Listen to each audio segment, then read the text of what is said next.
Mga master, sa ginanap na orientation ng PBB Secretariat para sa PBB 2023 ay binigyan pansin muna ang status ng evaluation sa PBB 2022.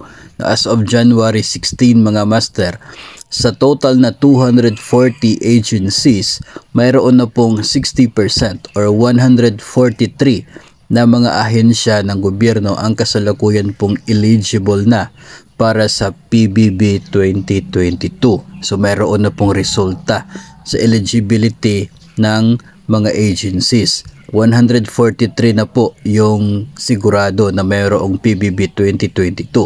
Kasalukuyan daw ay mayroon na lamang 74 agencies na pending pa ang kanilang validation. 74 agencies na waiting pa sa resulta kung sila ba ay magiging eligible or hindi. So, ibig sabihin po niyan mga master, meron pong nasa 23 agencies na hindi eligible. No, kasi 40%, no, doon sa total of 240%. Nasa 97 yung total agencies na yan mga master, in which 74 yung waiting for validation. Tapos yung remaining naman po na nasa 23 ay tapos na yung resulta pero hindi pinalad. So ang sa atin dito mga master ay nangangahulugan po ito na mayroon ng resulta, no, doon sa 143.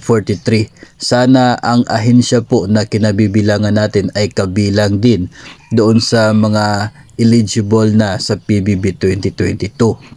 Kasalukuyan po ay hindi pa ito makikita doon sa website ng PBB Secretariat yung scorecards ng mga agencies, no, kung sino-sinong agencies yung sigurado na makakatanggap sa PBB 2022.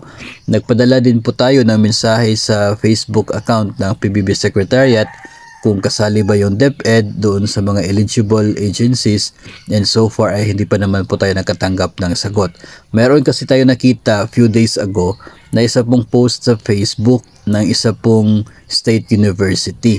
So, no, sila po ay nagpost na sila ay nakatanggap na ng confirmation na eligible sila sa PBB. No, nasa Region 4A po yung na state university na yon. So dahil nakatanggap na sila ng resulta, ibig sabihin ay talagang mayroon ng resulta na nakalabas. No, hindi din po tayo sigurado kung yung DepEd ba ay nakatanggap na ng resulta or yung DepEd ay kabilang doon sa 74 na pending pa sa validation, waiting pa sa resulta.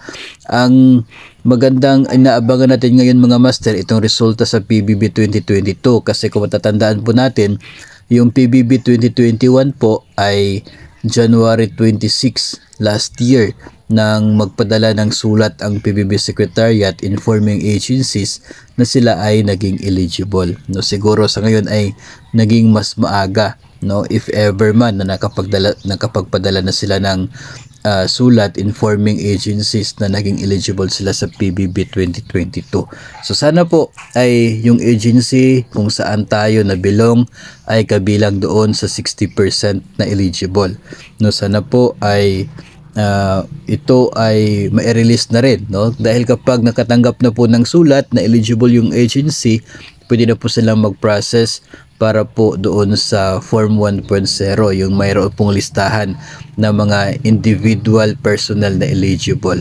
No, sana po ay mai-process na rin yun ng mabilisan, nang sa ganoon ay mabilis din yung magiging pag-release at pagtanggap sa PBB 2022.